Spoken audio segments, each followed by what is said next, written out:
Hi, Janet. Welcome. Thank you so much. Thank you for having me.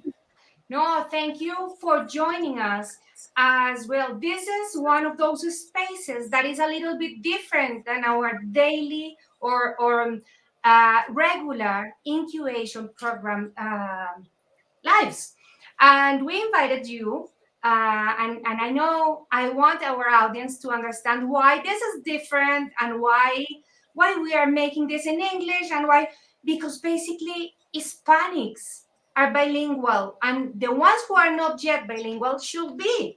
Then we asked you to help us with a topic that really is important for everybody. For sure, negotiation is something that affects everybody's life. But for entrepreneurs, negotiation is a must. And also, I want to share that the day we met and we had the conversation for the first time, I was fascinated with the framework, with the style of negotiation that you talk about. Then, before going into the conversation, I want you to introduce yourself as you did the first time we met. Who is Janet? So who am I? I started out my career as a human rights lawyer, working in Sweden and North America. And the reason why I wanted to be a human rights lawyer was I was born in Colombia, but I was adopted to Sweden. I wanted to do something with my destiny, essentially. But through doing that, I realized that that was all politics and it wasn't the kind of work that I wanted to do. And I moved into deeper and deeper into traditional law practice and doing family law, where people were doing their best to smash each other and be right and at the base cost of relationships. And then moving from that, because that was not a happy place, towards helping companies and startups navigate the legal risks that they face, and then further niching down to doing contracts and negotiations, which is really what I enjoy. And I realized that a lot of women and marginalized groups have a lot of problems in this area, mainly because what we're taught traditionally doesn't really work if you're not the person in power when you negotiate. So through my background, I realized that what I could use was the relationship that we were building.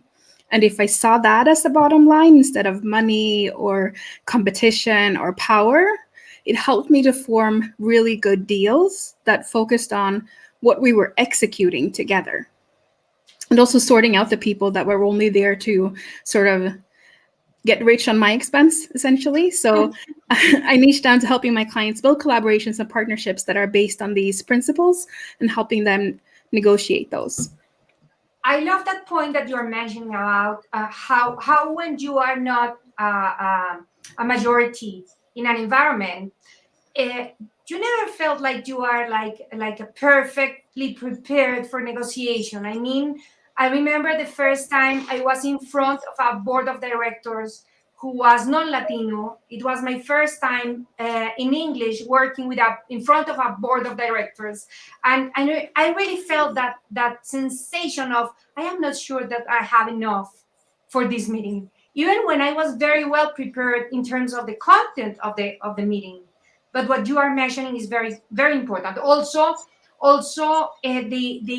the power perception, and I want to start there because the name of your company is On Your Terms, Yes. and let us know a little bit more. How did you arrive to that name?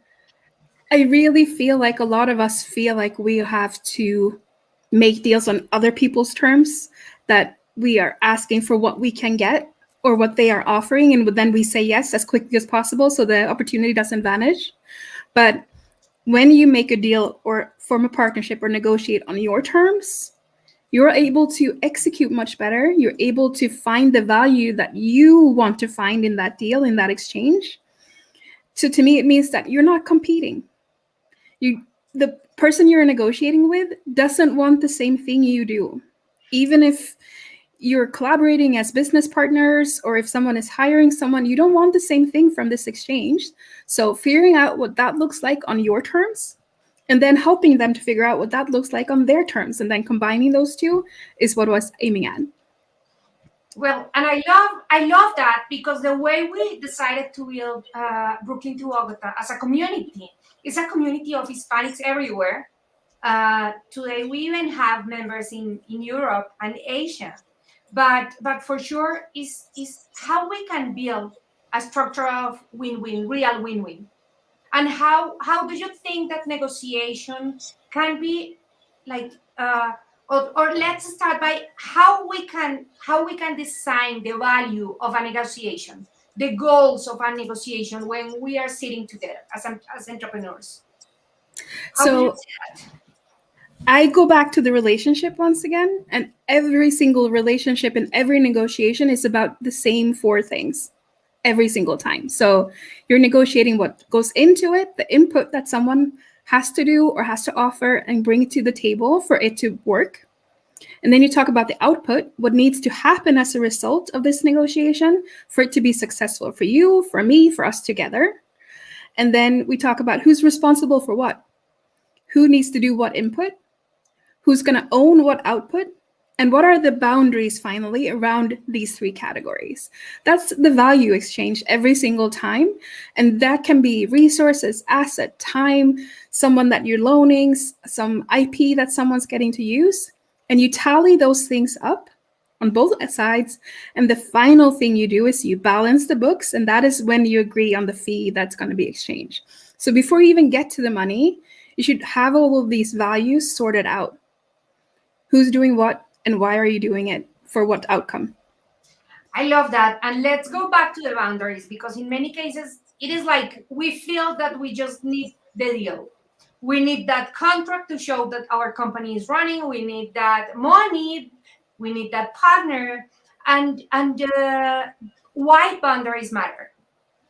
So essentially, I think all of us know about scope creep, right? You got into an agreement with someone, you're delivering a service or you're producing a product, and then they start asking for a little bit more or a little bit differently and a little bit like that. And then suddenly what you're delivering is not what you agreed on. So what you want to do is present those boundaries before you even begin. Like, these are the deadlines that we're talking about. This is the max amount of resources you will have access to, or this is for how long you can have access to the resources. This is how many hours, or these are like, if we finish ahead of time, you can get this perk. Like all of these things that you want to talk about how you will execute. So it's really looking towards what happens after you sign the deal, which is the relationship you're forming. So that's why you need boundaries, because you're going to have to go back and forth. Usually, even after you come to an agreement, it's just not only a financial transaction. And there are some cultures where being is like rude, saying no, this is my this is my style, this is what I want. Then how to deal with that? How to and I will mention this because of course Latino people used to be too nice in terms of is preferred, like saying no is hard for a Latino.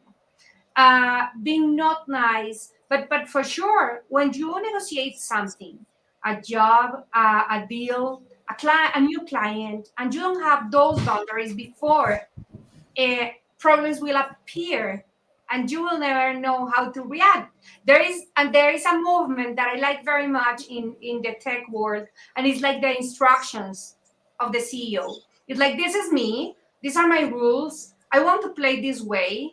But of course that's like the other extreme. Then how to deal with that cultural thing around boundaries and the instructions of relations that you try to manage. Yeah, I think first, like realizing what traditional structures you're forced into, which is the person in power and then the person submitting, right? So either you're imposing or you're deferring to someone. But what you want to do is just don't play those roles at all and focus on facilitating. So instead of saying, no, I don't want to do this, or no, I can't do this, you say, if we do it like this, it will impact our collaboration or this deal in XYZ ways. So that might mean we have to adjust this, or we cannot deliver that on that time frame. Or so don't just say no. Tell them this is not possible if we want to achieve this thing together. so that it's not only you know for you, they also feel the impact because you've linked it to something that matters to them. And that's really all we care about, like what matters to us. So every time you say no, you have to make it hurt for them as much as it hurts for you if you would have to say yes. That's not in great. a painful way, but like in a logical way. Also, I love a post in your, I think it's in your LinkedIn, where you say when you don't know how to how to sell something, how to start with something, just offer your support, offer your help. How's that? I think in many ways we forget that starting any negotiation means that you're curious, right? You want to get to know this person or this company. You're dating essentially. And when you start dating, you don't start by asking someone to marry you or commit forever or like give you a ring. You ask by trying to figure out if they are someone you actually want to date. So, and the same for them. So you're going to give them an opportunity to know more about you. So the best way you can ask is, how come you're interested in this thing? Or would you be interested in this type of thing? How would that fit into your mission that you're carrying out in your business? So asking questions is a really good way to start facilitating the actual agreement conversation, which is the negotiation part. Well, then let me ask you how to start to organizing the process of negotiation, how to create like that rubric to evaluate the information that you will have, the access. There are moments of the negotiations where you don't have the information or enough information to take decisions. Then how to start organizing and planning the process of negotiation. So before you even start talking to people, you need to navigate 3 types of information. So what is the context? First, for yourself, like why do you need this deal to happen? Why is it important? What's the bigger context? And then yes, and then you start looking at the partner you want to have.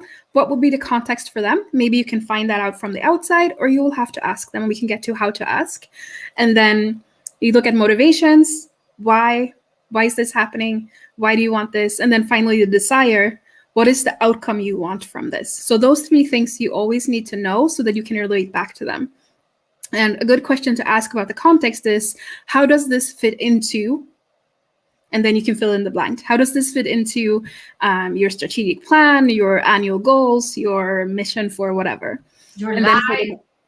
Yes, exactly. And for the motivations, you will probably ask, what is the reason you're doing this? Or what is the reason you want to do this? What is the reason you reached out? Or what was the reason you agreed to talk to me? What is the reason you want to achieve this? And that can be as simple, like we talked about negotiations being everywhere. Like someone wants to meet you for dinner. Like, what is the reason you wanted to do that this week? What is the motivation? So, and then for desires, what would a successful collaboration or a deal look like to you? What would the best possible outcome look like to you? So you can get a sense of the scope of their expectation. And don't only ask them, ask yourself too, so you know both sides. Both sides. That's important also. Yes. We were checking your website, your articles, everything, and you have phenomenal frameworks that are very useful, that you design and are very useful for entrepreneurs. Motivations. How to start with the all the components that you have in your framework about motivations, now that we are talking about that. So let's see if I remember correctly, because there are a lot of frameworks. So I'm just going to pull that one up really quickly to give you the more detailed. I can keep no, I can give you the. So no, I remember. I think so. It's for motivations, it's really the reward is the first part that you probably are interested in. So what is the thing you will get when your motivation is fulfilled? And then what is the perspective on your motivation? What is the perspective that you keep in your mind for being motivated? No, I'm mangling this, I think. I'm just going to pull it up. Sorry. No. You have reward for sure. Perspective. Yeah. How to align, or what is the perspective component? Yes. And the probability, and then the driver. Yes. So essentially, if we're linking this to negotiations, I think that is the easiest bridge to do. So either you want to attract something, you want to move towards something. So that is one way they can be motivated to negotiate with you. So they want to achieve something, or you want to avoid something. So is it pain or pleasure? That's the first motivation. And then if you look at the probability, like, are they willing to take risks in their desire? Like, are they going for moonshot, or do they want a sure thing? So they want a very limited first deal, maybe first bite because it's a first collaboration.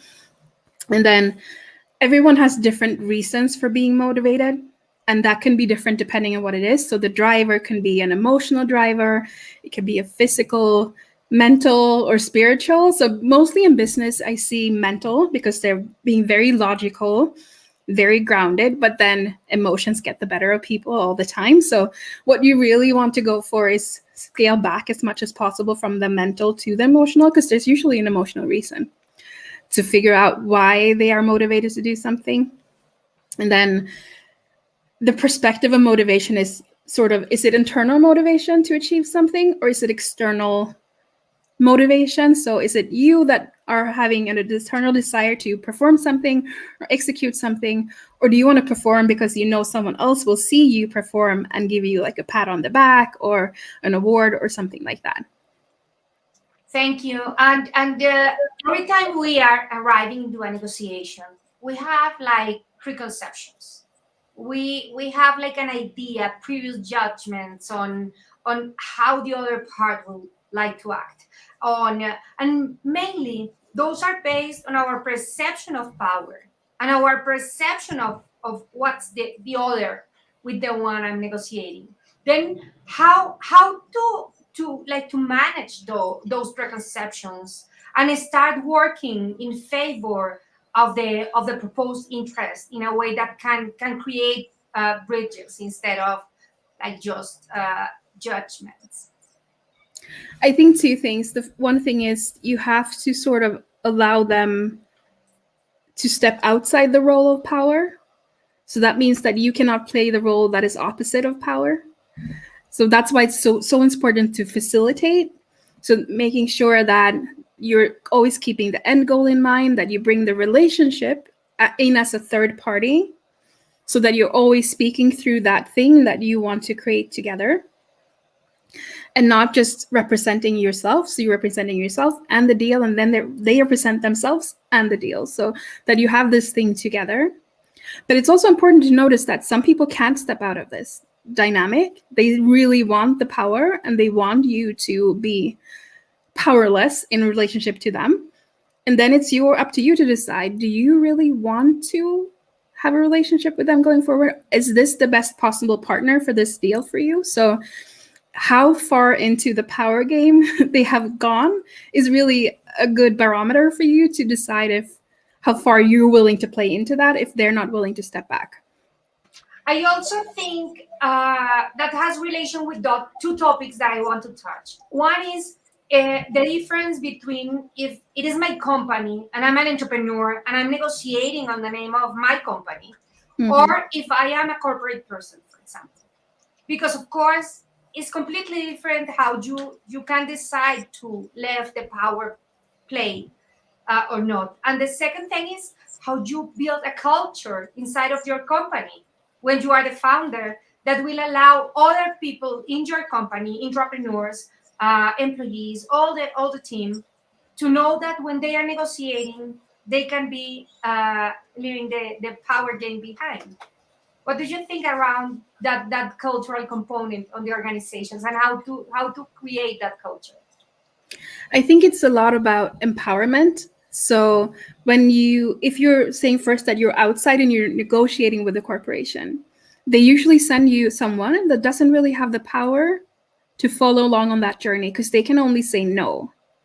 They don't really have the power to say yes to something that is slightly out of left field or creative, or like designing something that is custom. They just have the power to say yes to this very standardized thing, which looks like power, but it isn't really. They just have authority to do this one thing.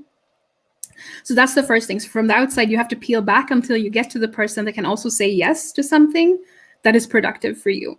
But from the inside, if you're building culture, it really means that the people in your organization need to have proper ownership of their areas of expertise so that you can allow them to negotiate the best possible deals for their expertise, because you won't know the best thing for maybe customer support or programmers. Like, there's so many options, but they know the limits of how they can be creative without breaking your systems.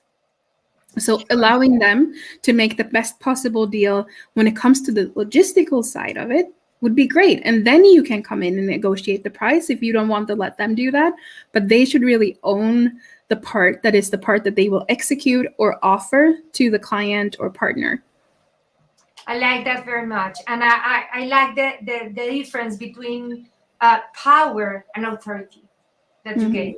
Because of course you don't need to lose authority in terms of executing, but you can leave the power gains that in many cases are affecting negotiations that can be a really win-win process. Well, then I want to ask you values, but with capital V. Meaning when a company has some values or decide to represent some values, not every time is easy to make that practical. Not every time those are actionable. And in negotiations that are huge, that are big, or that are at the core of the organizations, let me give you an example. With Brooklyn to Bogota, we want to create collaboration. Then every time we are talking with partners, that's the core. And of course, not every time is easy to be sure that we are creating a collaboration, because there are some corporations that are very corporate and not necessarily looking to collaborate with a small business. Then how to be practical, how to make actionable those principles and values statements that a company will in the negotiation environment. So I think the most important thing is to know how you make them actionable in your company first. Like, are you actually living your values, or are they a nice thing you have on your wall? So that's the first step. Like, so what are the actions you usually take in your business to live up to your values? Does it mean that you always consider the customer journey? Does it mean that you always considering growth or the impact on the community or sustainability? So if that is something that you're already doing, that should then go into the boundaries that you have. So the boundary can mean that if we cannot reach the outcome, which for our case has to include growth, right? If it's not a growth-focused outcome, we cannot make this happen. So if we don't have enough resources and enough input to make that particular outcome happen, it is a deal we cannot make because it's not aligned with our values. So it's the same if your value is sustainability and one of the input methods is not sustainable, or it's done in a way that you don't agree with. Maybe you would have to ask for them to do this in another way, or if you can take responsibility for that part of the execution. So it's really building it into the value package of the exchange. So who does what, resources, and all these things again, and linking that back to your values in practice. I hope that explains it. Yeah, sure. No, and you are opening many other doors, because of course, there is that moment when if a negotiation is not aligned with our values, if the principles that we have at the company are not aligned with the conversation, it is also fine to say, no, this negotiation is not for us. Yes. How to manage that also in different cultural environments and social environments. That's a key point. That is harder. So I think before you even, because you have to have established a couple of things beforehand. So you have to be very clear that this is why we are coming to you. So as you explore their motivations, they need to know yours before you even start the back and forth of like fine tuning everything. They should know why you're there so that you can continuously iterate and reference back to in that process. This is why we're here. This is our context. If we go beyond this, it's beyond our scope. Can we dial it back? Can we redirect so that we can still sort of hold true to our promise to our clients and customers. So just being as transparent as possible. And they have to be able to play this game with you of transparency and iteration, and also communicating their desires and motivations. Because if they can't, it's not going to be a relationship going forward, and it might not have to be a long one, but you have to have this conversation and these parameters in the mix for you to be able to say no and step away, and for them to understand. So it won't really burn a bridge. It just means that it's not a good match at this present time. I like that very much, because also when you are in the entrepreneurial world, partners or investors are a negotiation, really, are a topic where if you are just transactional in your decisions, you can be breaking your company very quick, very soon. Then saying no to some investors, not because they are not good investors, maybe they are phenomenal, but they are not aligned with what you want. All those conversations are very hard, because of course that ideal world of companies raising funds, a lot of funds, and doing a lot with many founders, with many investors, and so forth. In some cases, that media image of the entrepreneurs is breaking the space for good conversations, where maybe a company will not grow as big, as quick, but will grow, let's say, healthy, in a good way, because the partners are completely aligned, because the investors are completely committed with the values and the principles of the company and the founders. No, and Yeah. I would love to ask there. You have a completely diverse cultural background. Are there differences that you see that are important between the European, the Latin American, the US negotiations on those terms, and how do you see that? To me, it is really how overt they express power.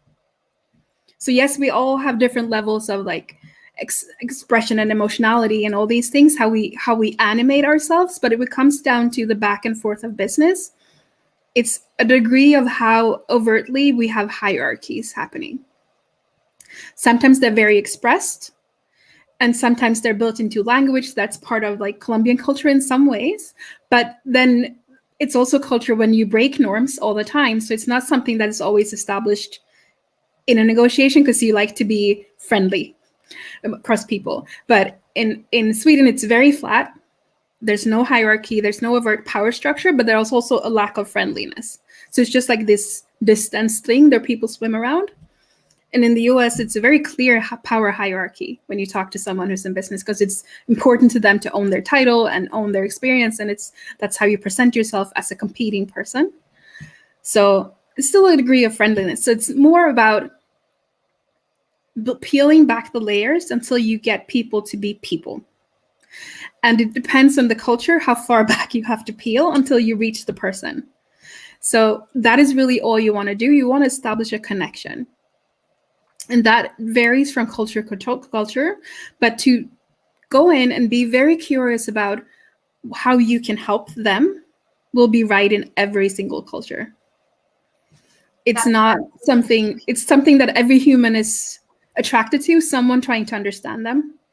So if you can start with that, it doesn't really matter if they're trying to be powerful or if they're trying to be friendly or if they're trying to keep distance. If you go in trying to understand how you can make their whatever it is better while being helpful, they will like it. And it doesn't mean that you are submissive. It just means that you are trying to understand how you both can fit together.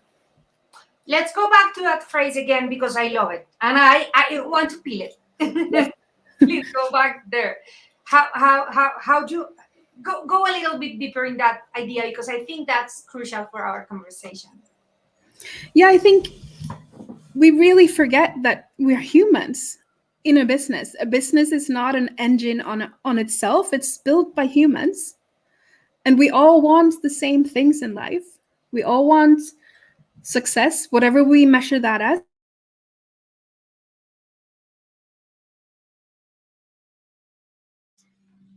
Well, I think the signal is going. Just 2 seconds, please. We lost Janet.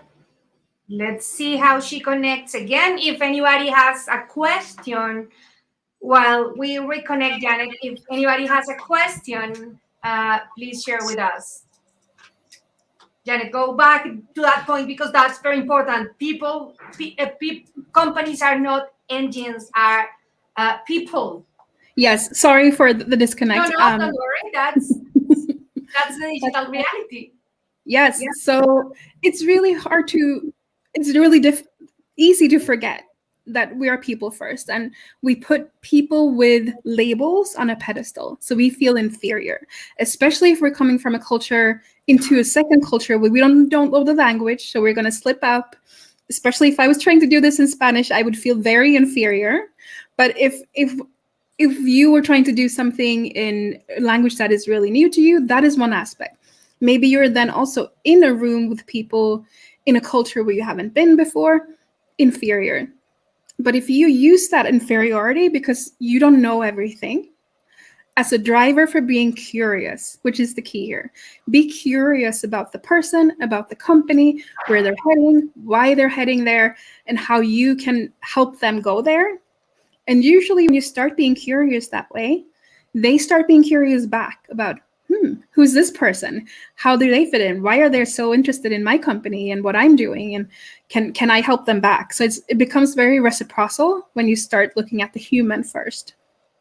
I love that approach. And of course, it moves the negotiation from transactional to really value-added negotiation.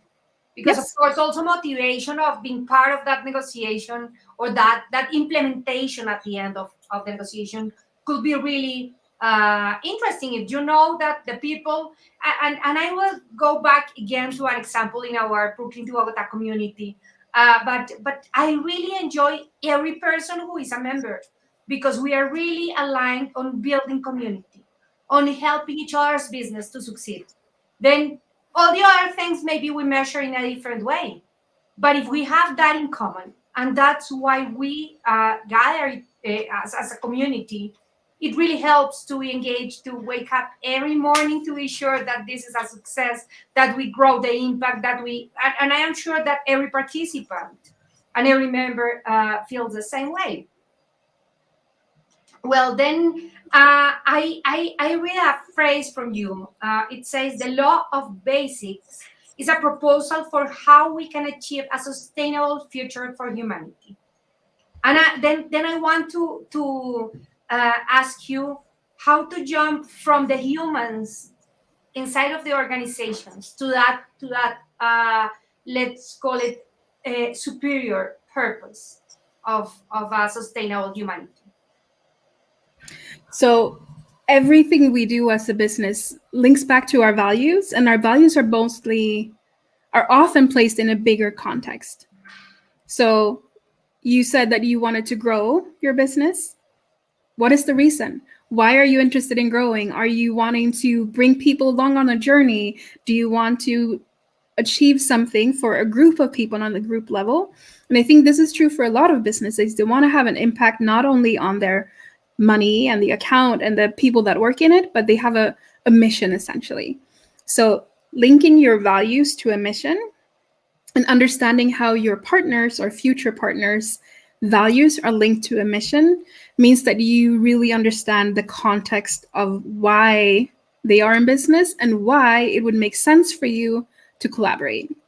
So if someone has a mission to really be sustainable, to have a low impact on the environment, and the other company has a mission to become the top stock option for millionaires, those might be clashing. I don't saying that they would necessarily, but they could, because how are they going to go about achieving that top stock option? What are the values behind that? Are they clashing with sustainability? So this is the reason why you need to be curious, because yes, you need to understand the person you're talking to, because they probably have input, but you also understand who they're representing. which is the company, and then the company's mission, which usually involves a larger community of people that they feel will be impacted positively or negatively if they cannot fulfill their mission. Thank you, Noah. And there is Peter Diamandis used to say that if we can engage with solving one of the biggest problems of humanity, we will do good, but for sure we will do a lot of money. Then it's not one or the other, is that we can do both together, and we can grow a company and generate employment and so forth, while solving a huge challenge of the humanity. And that's a key point for sure. And there I want to ask you about ethics, because I know you work a lot around that, and I know it's connected with what we are talking about. Yes. So to me, ethics plays into the boundaries that you want to have. So how can I explain this simply? So ethics sort of are on 4 levels. So first you have your personal ethics, what you consider to be right or wrong, and then you have ethics that you have in relation to other people. So this is my boundary when I interact with you or with the other person, like that. And then you have the ethics of your community that you belong to. You might not be the driving force, but you sort of agree to these ethics to be a part of the community. So guidelines in an online community would be the ethics, essentially. And then you have the societal ethics that you are under. That might be of your country. They're expressed by laws and all these things. So there's so many layers of ethics that you need to understand about yourself and your partner if they really play into the boundaries, what they can or will not do, because sometimes you can, but you won't because of ethics. So is it because of a personal reason? Is it a reason because of the relationship you're building? Is it because of the community that they're caring about or belonging to, or the country they're in? Because sometimes it's technical details. I cannot agree to this type of transaction because it's forbidden in my region. Or yes, that's a good point. Also, things that are legal in one country and not in the other one yet. Yeah. That especially happens with new technologies, for sure, where we have regulations in different countries with completely different frameworks. Let's say data privacy between Europe, Asia, Latin America, the US, and that doesn't mean the business is not correct if it's doing one or the other. It's just that it has an ethical framework, geographical ethical framework. Maybe we can call it that way. Yes, and it's really simple. In a negotiation, you can just ask them, is there anything else I need to know? Any regulations or like internal guidelines or like preferences you have for how we should do this? Is there anything I should know that I might not know because I'm not in your circle or in your country or in your whatever? And then once you've asked them, you can also say, we have these things. I don't know if you're aware of them. This is how we would need to operate in order to fulfill whatever. Yes, so it's just also things that are legal, but not necessarily you want to promote or you want to work on that environment. Yes, it can really be something where you're just, no, I don't like green. Nothing can be green in this deal. I don't know what that means, but like it can really be your own internal policy, and you can refer to it as a policy, which makes it easier for them to absorb and understand and respect. Instead of saying, no, I don't want this, you can say we have a policy that we do it like this, and we would prefer to keep to our policy because it's in place to facilitate this. I would like to underline that point, and I know that you as a lawyer will give us some hints on where to start, but when I know my boundaries and I know the ones I want for my company, if I create a policy, it makes it easier, or also between founders or between partners, business partners. Everything is better and easier when we reflect that into a policy or document.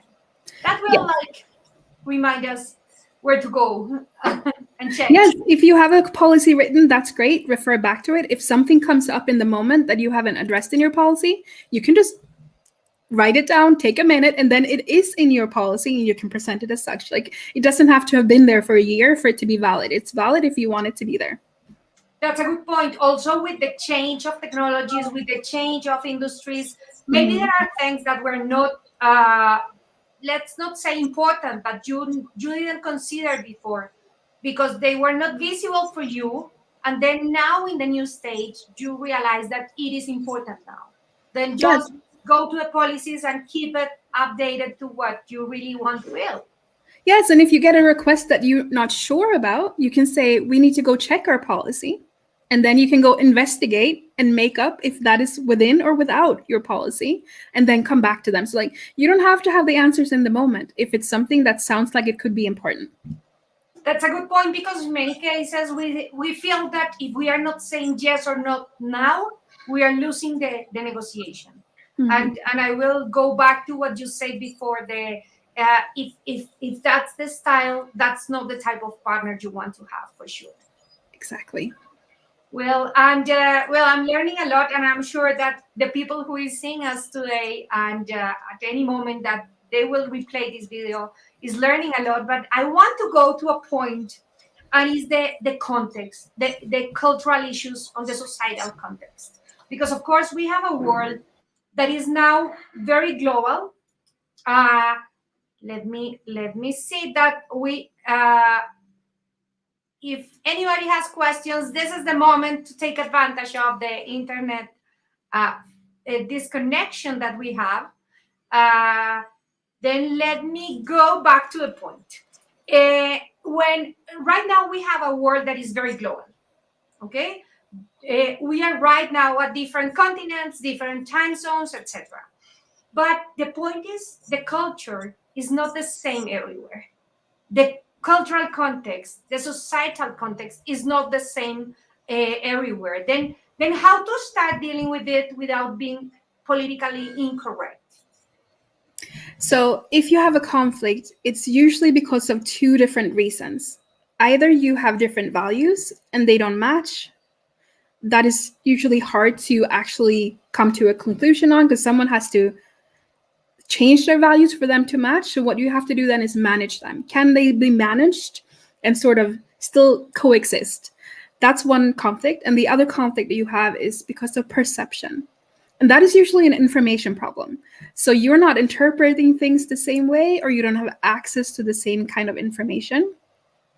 And that is a conflict that can be negotiated. So let's say we disagree on time zones, going back and forth. That can be resolved by looking up the actual information and facts around time zones instead of guessing. So a lot of the times when you have a conflict, it's because you don't have the same understanding. It's usually not values, to be honest. It's more perception, especially when you're negotiating across cultures, because you have very different understandings from different languages, different perspectives and contexts. So it's asking a lot of questions to find a way to come to a joint understanding, and then you can decide if you can live with that or not. But first you have to understand why you're even having the conflict.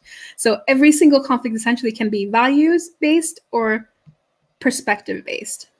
And if it's values, you probably shouldn't be doing business together. If it's a core value, if they're conflicting, there's no point, because it's not going to be successful in the end, and you're going to feel icky about it. Your clients are not going to like it. But if it's perspective, you can probably find a joint perspective if you're both committed to doing so. I love that, and for sure, in many cases, the misinformation or the lack of information about a new culture, a new country, is in many cases giving like the perception that something. Let's say, for example, a native New Yorker, it sounds rude in the majority of the world, and that's not the reality. Is that just they are practical? Then they are not sugarcoating the things. Yes. But it's not that they are rude. It's just that that's like taking less time to say the things. Yes.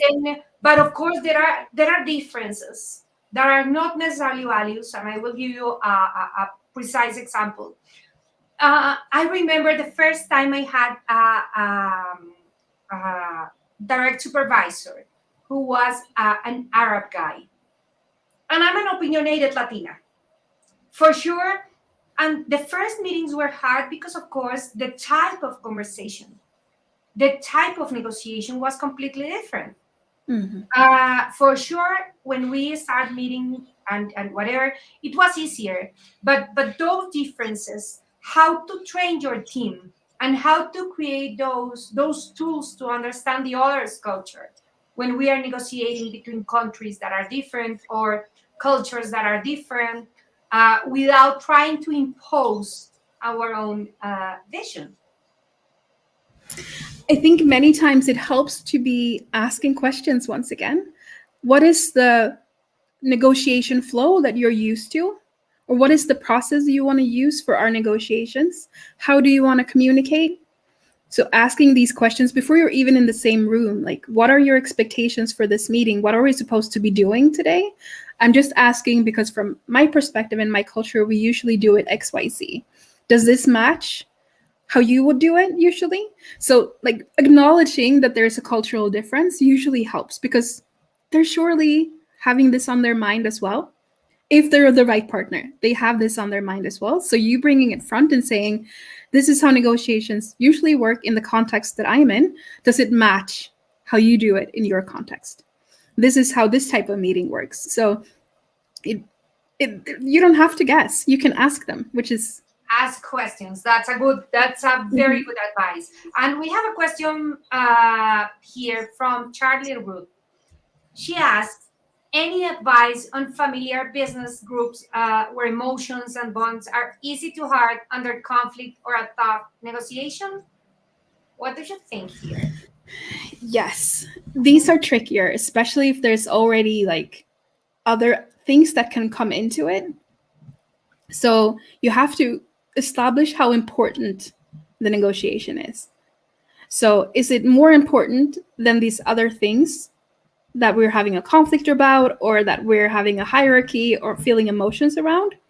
So, and you can do that once again by asking questions like, um, does this have to happen on a specific timeline? So maybe the other thing where it's a family thing or you have other considerations, maybe that is on a shorter timeline or a longer timeline so that you can sort of make the current thing a priority in the moment. And then you also have an advantage because you know what triggers people if you're already familiar with them. So it's a good thing for you then to avoid things that you know will trigger them or phrase them in a way that doesn't, maybe. And usually it helps to really be clear on why and what your motivation is and your context to bring it out of being you against me. So, what is the actual deal? What can we both do to make this deal as successful as possible? So, really, really framing it as a collaboration instead of two competing interests, because I think we often go there with family and when we're really familiar with people, because you're so aware of the unspoken hierarchy and the unspoken demands that you still play those roles. But what your role is really to just facilitate this thing you're doing together and make it as good as possible. So if you can have that perspective and sort of nudge them into having the same perspective by asking these questions that lead to that, it will be really helpful. Thank you, Janet. And for sure, when you have and I don't know if you know, but the majority of the companies founded by Latinos in the U.S.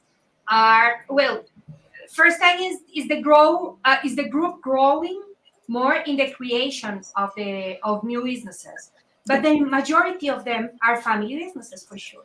Then that's a point there that is very important. And well, time is flying.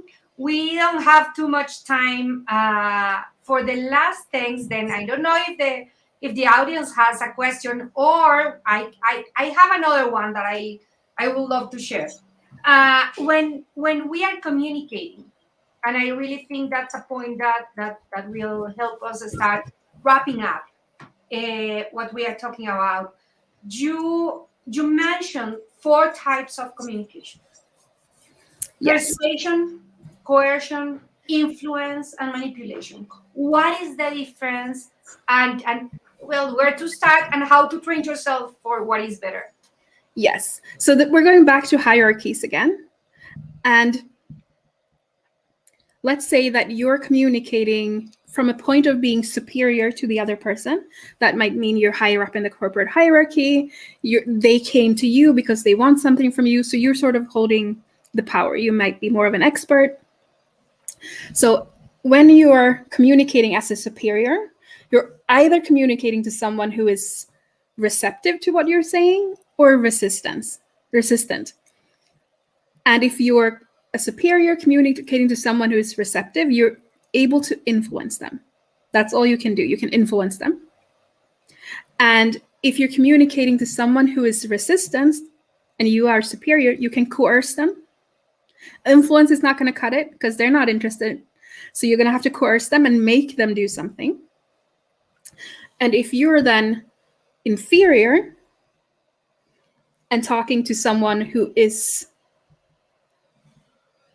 superior and receptive, you can persuade them. And then finally, if you're inferior and talking to someone who's superior and resistant, you have to manipulate them to do something. And then you can sort of look back and see what are the roles and the communication styles I'm willing to engage in. I'm happy to influence, I'm happy to persuade someone, but I might not be as happy with coercing someone or manipulating someone. And you can also spot if someone is trying to do this to you. If there's someone who is superior to you and they're trying to coerce you into, you have to sign this deal because if we don't do it today, it's going to be off the table. You cannot get this money. Like, that is coercing you. And if someone who's inferior is trying to manipulate you and adding things when you're not looking, or like sneaking things in and saying like, oh, we just need to add this little thing. It's just a backstop. We're not going to use that. Or we need this condition to be in it because that's what we always do, but we're not going to enforce it. So don't worry. Thank you, Janet. We are almost closing, and for sure we are learning a lot about communication, the tools, the styles, the framework. We are sharing with the audience the article for the framework, all your contact information, because I am sure that you are a person to follow if we need to learn about negotiation. What you are advising is negotiation for good, in a way that we will be building better partnerships for a better world. And before just saying thank you and saying goodbye, I would like to ask you the three things that people should have in mind after our conversation. The three must things. Always focus on the value that you can bring to the table and that they can bring, so that the value exchange is balanced. Doesn't matter how, everyone should get something they need and want from it. And also stop focusing on the negotiation part and focus on what happens after. How are you going to relate after? During the negotiation, they're on their best possible behavior because they're dating you.